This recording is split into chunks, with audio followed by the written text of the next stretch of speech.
আমি internet travel আর marketing এর উপরে কাজ করি। আমার প্রশ্নটা এখনকার সময়ের সবচেয়ে শক্তিশালী মিডিয়া নিয়ে, অর্থাৎ বিভিন্ন সিনেমা। এই সিনেমাগুলো বানাচ্ছে হলিউড, বলিউড, ললিউড আর এখন সম্ভবত ডলিউড এই দুবাইতে। আর এই সিনেমার মাধ্যমে তাদের কথাগুলো পুরো পৃথিবীতে ছড়িয়ে পড়ছে। প্যাশন অব দ্য ক্রাইস্ট এরকম একটা সিনেমা যেখানে যীশু খ্রিস্টের কথা বলা হয়েছে। সিনেমার ডায়লগগুলো তো হিব্রুতে। এখন আমার প্রশ্নটা হলো, খ্রিস্টান ধর্ম যা প্রচার করে আর তার সাথে এর কতখানি মিল আছে, আর কোরআনের সাথে এর কতখানি মিল আছে? অবশ্য কখনোই পুরোপুরি মিলবে না, তবে লোকজন পৃথিবী জুড়ে এই সিনেমাটা দেখছে আর এটা তাদের মনে গেঁথে গেছে। এবার আমার দ্বিতীয় প্রশ্নটা হলো, আমরা মুসলমানরা কিভাবে এই সিনেমা মিডিয়াকে কাজে লাগাতে পারি যাতে করে মানুষের মাঝে ইসলামের বাণী ছড়িয়ে দিতে পারি? যেমন ধরেন, একটা সিনেমা বানানো হয়েছিল দ্য মেসেজ। এই সিনেমা দেখে অনেক অমুসলিম ইসলাম গ্রহণ করেছিল, মুসলিম হয়ে গিয়েছিল। জাজাকাল্লাহ।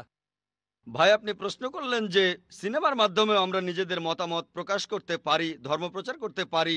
হলিউড, বলিউড আর এখন আছে ডলিউড। এটা নতুন শব্দ, এর মানে দুবাই মিডিয়া সিটি। আর আপনি প্যাশন অফ ক্রাইস্টের কথা বললেন, এইসব সিনেমা সম্পর্কে আমার মতামত কি? ভাই, আমি প্যাশন অফ ক্রাইস্টটা দেখিনি, যদিও আমার দেখার ইচ্ছা আছে। আমি এই সিনেমাটা দেখিনি। সাধারণত আমি সিনেমা দেখি না, তবে এই সিনেমাটা দেখার ইচ্ছা আমার আছে। তবে এর উপরে রিপোর্ট পড়েছি। এই সিনেমাটা বানিয়েছিল মেল গিবসন। সেই সিনেমাটা অরিজিনাল ল্যাঙ্গুয়েজে বানিয়েছে। এটা নিয়ে অনেক সমালোচনাও হয়েছে, এটা যেভাবে বানিয়েছে। আর সিনেমাটা কিছুটা ইহুদিদের বিরুদ্ধে ছিল। এসব ব্যাপার নিয়ে অনেক হইচই হয়েছে। তবে এই সিনেমাটা নেগেটিভ সেন্সে জনপ্রিয়ও হয়েছে, যেহেতু এখানে নেগেটিভ কথা বলা হচ্ছে। এটা বক্স অফিস হিট করেছিল। সিনেমাটা অনেক রেকর্ড ভেঙেছিল। মেল গিবসন অনেক টাকা ঝুঁকি নিয়েছিল, সিনেমা অনেক টাকা ইনভেস্ট করেছিল। সেটা ফ্লপ হলে তখন তার অনেক টাকা লোকসান হতো। সিনেমাটা হিট করেছিল, আর সিনেমাতে অনেক সঠিক জিনিস ছিল, অনেক কিছু ভালো। ইসলামিক দৃষ্টিভঙ্গির সাথে মেলে, আবার অনেক কিছু মেলেও না। আপনার দ্বিতীয় প্রশ্নটা ছিল মেসেজ সিনেমাটা নিয়ে। আমি এই সিনেমাটা দেখেছি। এটা বানিয়েছিল মোস্তফা আক্কাদ। অ্যান্থনি কুইন অভিনয় করেছিলেন হামজা হিসেবে, আল্লাহ তাকে শান্তিতে রাখুন।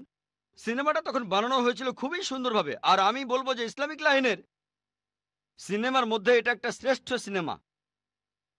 আলহামদুলিল্লাহ, সিনেমার হিরোকে না দেখিয়ে, নবীজি মোহাম্মদ সাল্লাল্লাহু আলাইহি সাল্লামকে না দেখিয়ে, তার কোনো ছবি না দেখিয়ে, তার কণ্ঠস্বর না শুনিয়ে, আলহামদুলিল্লাহ, সিনেমার সব ঘটনা মোহাম্মদ সাল্লাল্লাহু আলাইহি সাল্লামকে ঘিরেই হচ্ছে, কিন্তু তাকে দেখানো হচ্ছে না, কণ্ঠ শোনানো হচ্ছে না।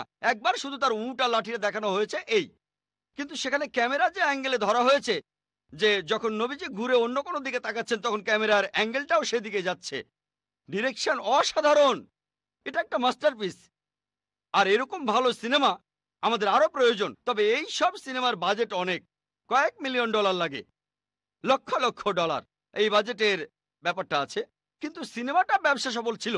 মোস্তফা আক্কাদ তারপর আরেকটা ফিল্ম বানিয়েছিলেন, নাম ছিল ওমর মুক্তার। এটা ঠিক পুরোপুরি ইসলামের কথা বলছে না, একজন মুসলিমের কথা বলছে। আর এই সিনেমাটাও বক্স অফিসে হিট করেছিল। এরকম সিনেমা আরো দরকার। তবে খেয়াল রাখতে হবে সেটা যেন শরিয়া মেনে হয়, কোরআন আর সুন্নাহ মেনে। যেমন আমি মনে করি না যে মেসেজ সিনেমাটার সবকিছুই ঠিক। সব মিলিয়ে সিনেমাটা ভালো, কিছু ভুল জিনিসও দেখানো হয়েছে, তবে সব মিলিয়ে সিনেমাটা ভালো। সামগ্রিকভাবে এটা ভালো।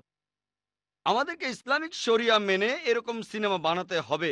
কোরআন আর হাদিসের বিরুদ্ধে যাব না, শরিয়া মেনেই বানাবো।